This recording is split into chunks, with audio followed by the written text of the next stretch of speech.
Lessons from 6 years of being a minimalist.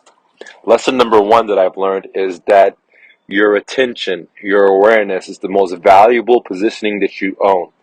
What do I mean by that? If you have kids, if you have parents, you have someone that you really truly love, by giving them your time is the most valuable thing you can do on the planet. Your time is more valuable than gold or fake fiat money. And many parents, many people don't realize that their time is the most valuable thing that they have. And many of us will, like myself, will chase material things, fame, successes, medals, not realizing that our life energy is all we have, and there's a finite amount of it. And yes, we can chase all these rewards and PhDs and whatever status we are looking for.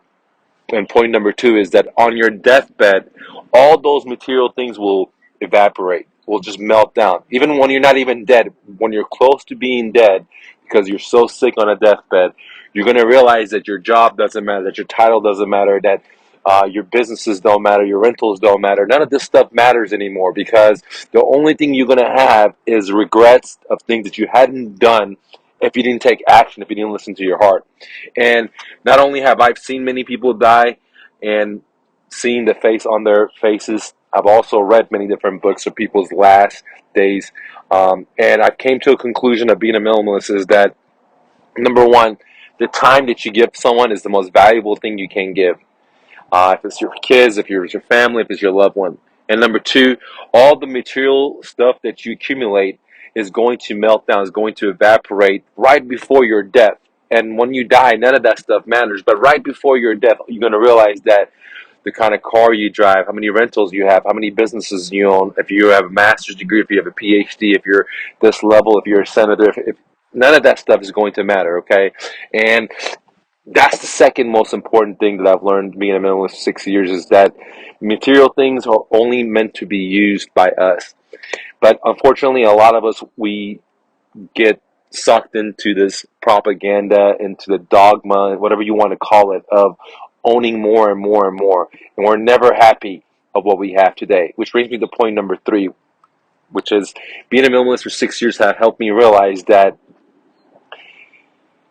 I have to be happy today, all right? I can't delay my happiness for something in the future.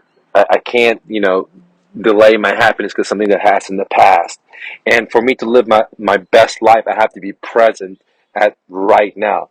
If I'm thinking of the future, if I'm thinking of the past, more than likely I am in a bad state of mind. If I'm in anxiety or I might be in depression or in sadness. And if I want to really truly be happy and live my life, I really need to stay in the moment of right now. And one of the best ways that I've learned as being a minimalist for 6 years is to do that is just to be very, very grateful.